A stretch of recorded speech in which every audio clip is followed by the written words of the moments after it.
ప్రియమైన వాళ్ళారా, ప్రభు యేసుక్రీస్తు నామములో ఈ యొక్క ఉదయకాల సమయాన మీ అందరికీ నా హృదయపూర్వక వందనాలు తెలుపుకొచ్చున్నాను. ఈ రోజంతా కూడా మీరు చేయబోయే అన్ని విషయాల్లో దేవుని హస్తము మీకు తోడయుండి మీకు జయాన్ని కలుగజేయునుగాక. యెషయా గ్రంథము 54వ అధ్యాయము 17వ వచనం మనకు బాగా తెలుసండి. నీకు విరోధముగా రూపించబడు ఏ ఆయుధము వర్ధిల్లదు అనేటువంటి మాటను మనం చూస్తున్నామండి. ప్రియులారా, మనకు విరోధముగా ప్రతిరోజు సాతానుడైనటువంటి శత్రువు క్రియ జరిగిస్తూ ఉంటున్నాడు. మనకు విరోధముగా మనకు సంతోషాన్ని పాడు చేయడానికి అతడు క్రియ జరిగిస్తూ ఉంటాడండి. ప్రియులారా, ఇది దేవుని ద్వారా ఎన్నుకోబడినటువంటి ప్రతి ఒక్కరికి ఈ పోరాటం ఉంటుంది. కానీ జయము మనకి దేవుడు అనుగ్రహించే దేవుడుగా ఉంటున్నాడు. దానియేలు గ్రంథంలో 6వ అధ్యాయంలో మనము దానియేలు గురించి మనం చదువుతున్నామండి. దానియేలు మీద కూడా నింద మోపడానికి ఆయన శత్రువులు ప్రయాసపడుతున్నారు. ఆయనలో ఏదన్నా లోపము కనిపెట్టాలని చెప్పి ప్రయాసపడుతున్నారు. కానీ ఆయన ఏ నేరము చేయకుండా ఉన్నాడు. కాబట్టి వారందరూ కూడా ఒక నిర్ణయం తీసుకుంటున్నారు. ఇతని దేవుడైనటువంటి యెహోవా విషయంలో మాత్రమే తప్ప వీరు ఏ యొక్క విషయంలో కూడా ఇతను మనము నింద మోపలేమని చెప్పి వారు రాజు దగ్గరికి వెళ్ళి, రాజా 30 దినముల వరకు నిన్నే ప్రజలందరూ కూడా సేవించాలి, నీవు తప్ప వీరు ఏ దేవుని సేవించకూడదు, అలాగ సేవిస్తే వారు సింహపు బోనులో వేయబడాలనేటువంటి చట్టాన్ని వారు వేయిస్తున్నారు. ప్రియులారా, అప్పుడు దానియేలు ఆ యొక్క చట్టం వేయబడిందని తెలిసి కూడా తాను ప్రార్థన చేసిన ప్రకారము ఒక రోజుకి 3 సార్లు ఆయన మోకరించి దేవుని వైపు, అంటే యెరూషలేము వైపు తన చేతి ఆయన మోకరించి ప్రార్థన చేస్తున్నాడండి. ఇప్పుడు శత్రువులు రాజు దగ్గరికి వెళ్ళి ఒక విషయాన్ని చెప్తున్నారు. రాజు దానియేలు ఎక్కువగా ప్రేమించినటువంటి ఒక వ్యక్తి కాబట్టి రాజు చాలా దుఃఖపడుతున్నాడు. కానీ రాజు ఏం చేయలేకపోతున్నాడు. ఆ రాజు అంటున్నాడు, దానియేలు నేనేం చేయలేకపోతున్నాను, కానీ నువ్వు ఆరాధించేటువంటి దేవుడిని తప్పిస్తాడయ్యా అని చెప్పి రాజు చెప్తున్నాడండి.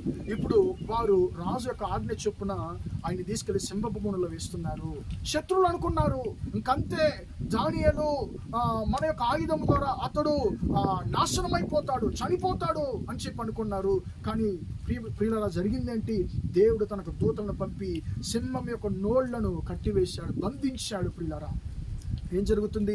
మరుసటి దినాన రాజు మొదటి వ్యక్తిగా ఆ యొక్క సింహపు దగ్గరికి వెళ్ళి, దానియేలు, జీవమగల దేవుని యొక్క దాసుడా, నీ యొక్క దేవుడు నిన్ను తప్పించాడా అని చెప్పి ఆయన అడిగినప్పుడు దానియేలు అంటున్నాడు, అవును రాజా, నా యొక్క దేవుడు తమ దూతను పంపి సింహం యొక్క నోళ్లను కట్టివేశాడు, బంధించాడని చెప్పి ఆయన అంటున్నాడు.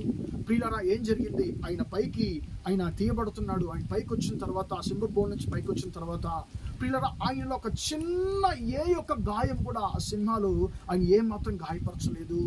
కానీ ఏ యొక్క ఆయుధం ద్వారా దానియేలుని నాశనం చేయని శత్రువులు అనుకున్నారో ఆ యొక్క సింహపు బోనులో శత్రువులు వేయబడ్డారు, వారు నశించిపోయారు. ప్రియులారా, నీకు నాకు విరోధముగా రూపించబడేటువంటి ఏ ఆయుధము కూడా వర్ధిల్లదని చెప్పి దేవుడు సెలవిస్తున్నాడు. ప్రియులారా, మనకు విరోధముగా చేయబడేటువంటి క్రియలు, మనకు విరోధముగా శత్రువులు ఆలోచించేటువంటి దురాలోచనలు, మనకు విరోధముగా క్రియ చేస్తున్నటువంటి ప్రియులారా చేతబడులు కానివ్వండి, మాంత్రిక క్రియలు కానివ్వండి, వేరు ఎలాంటి క్రియలైనా కూడా ప్రియులారా మనకు విరోధముగా రూపించబడిన ఏ ఆయుధము వర్ధిల్లదని చెప్పి యెహోవా సెలవిచ్చుచున్నాడు. ఎందుకంటే ఆయన నిన్ను నన్ను రక్షించడానికి మనతో నీతో ఉన్నాడు. కాబట్టి నీకు శత్రువులు నీకు విరోధముగా ఎంత క్రియ చేసినా పర్వాలేదు, నిన్ను రక్షించేటువంటి దేవుడు నీతో ఉన్నాడు. ఆయన చెప్తున్నాడు, నీకు విరోధముగా రూపించబడి ఏ ఆయుధము వర్ధిల్లదని చెప్పి వాగ్దానం చేస్తున్నాడు. కాబట్టి మనం దేవునిలో మనము ధైర్యంగా మనం ముందుకు సాగదాం. ప్రార్థన చేద్దామా? ప్రేమగల మా తండ్రి, దయగల దేవ, ఇంతవరకు ఈ మాటలు విన్న మీ బిడ్డలను మీరు దీవించండి, ఆశీర్వదించండి అయ్యా. నీకు విరోధముగా రూపించబడి ఏ ఆయుధం వర్ధిల్లదన్న మాట ప్రకారం తండ్రి, మీ బిడ్డలకు విరోధముగా రూపించబడి ఏ ఆయుధాలు కూడా వర్ధిల్లకుండా పోవుడుగాక యేసునామమున ప్రార్థిస్తున్నాను తండ్రి. ఈ రోజంతా కూడా మీ బిడ్డలు చేసే అన్ని విషయాల్లో తండ్రి మీ బిడ్డలను ఆశీర్వదించండి. శత్రువు యొక్క తండ్రి, ఏ యొక్క తండ్రి క్రియలు కూడా తండ్రి వీరిని ఏ మాత్రం హాని చేయకుండా తండ్రి మీ యొక్క కాపుదల వీరితో ఉండి నడిపించునుగా. కానీ యేసునామమున ప్రార్థించి అడిగి వేడుకొంచున్నాను తండ్రి. ఆమేన్, ఆమేన్. ప్రియులారా, దేవుని దీవించి ఆశీర్వదించుగాక. Praise the lord.